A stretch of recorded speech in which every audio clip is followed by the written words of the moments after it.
लोग थोड़ा सीधे बैठ जाएंगे और 3 बार पूरी सांस भर के ओम का जयनाद करेंगे और एक प्रभु से प्रार्थना करेंगे, हे प्रभु यहाँ पर एक इतनी बड़ी शक्ति का संचय हो कि यहाँ पर कोई भी विधर्मी शक्तियाँ टिक न पाए। चलिए शुरू करते हैं 3 बार।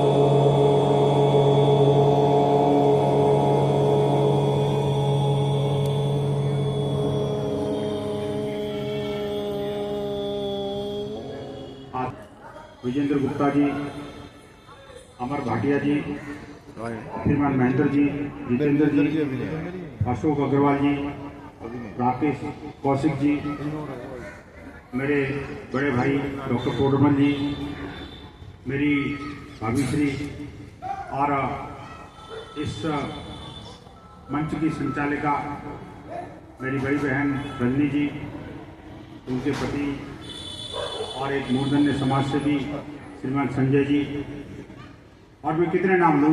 मेरे सामने जो लोग बैठे हैं वो अपने आप में मुझसे वरिष्ठ और श्रेष्ठ लोग हैं और एक एक व्यक्ति नहीं, पूरी पूरी संस्थाएं बैठी हुई हैं। मैं आप सभी को कोटि से नमन करता हूँ। मेरी पूज्य मातृशक्ति और ऐसे प्रतिभाशाली कलाकार, दिव्य प्रतिभाओं से और अपने कौशल के धनी वो सारे बच्चे जिन्होंने प्रस्तुति दी या देने वाले हैं, उन सब का भी मैं हार्दिक अभिनंदन करता हूं। उनको शुभाशीष भी देता हूं कि वो इसी प्रकार शौर्य, वीरता, धर्म, संस्कृति और इस राष्ट्र की उन्नति के लिए सदैव अग्रणी भूमिका में रहें, क्योंकि यही जो युवा पीढ़ी है जो हमारा और हमारे देश का भविष्य निर्धारित करेगी। बंधुओं, आज ये हिंदू सम्मेलन जिस धरा पर आयोजित किया जा रहा है उसका तो नाम ही प्रीति नगर है और ये प्रीति का स्तंभ नजर आ रहा है मुझे। और इस मंच पर जो सर्वोच्च शिखर पर जो शब्द लिखे हुए हैं उस पर जरा गौर करिए। संगठित हिंदू, समर्थ भारत। अगर इन 4 शब्दों पर अगर हम विचार करें तो इस देश, धर्म, संस्कृति ही नहीं, जो कणवंतो विश्वमार्यम का जयघोष, जो उद्घोष और जो उद्देश्य लेकर के ये हिंदू समाज आज खड़ा है, उसको पूरा करने का काम यही है बस। अगर हिंदू संगठित हुआ तो भारत समर्थ होगा, और अगर भारत समर्थ हुआ तो विश्व के अंदर कोई किसी तरह का कोई वैमनस्य, किसी तरह का कोई संकट या किसी तरह का कोई व्यवधान और संघर्ष नहीं बचेगा।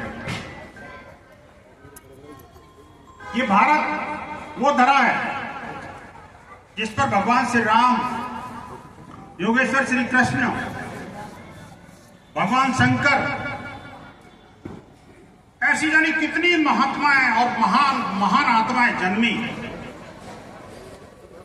इसकी पवित्रता, दिव्यता को लेकर के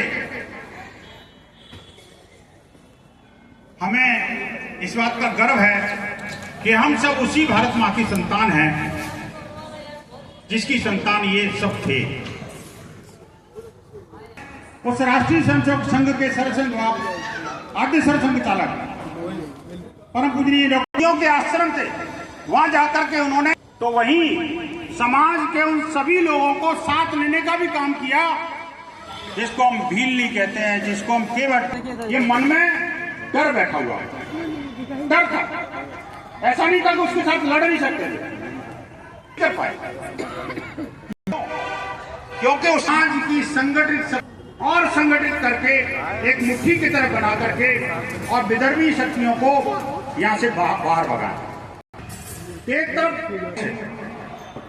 और उसके बाद लोगों ने कहने लगा शुरू कर दिया, अब नहीं चलता भाई साहब, बच्चा एक ही अच्छा।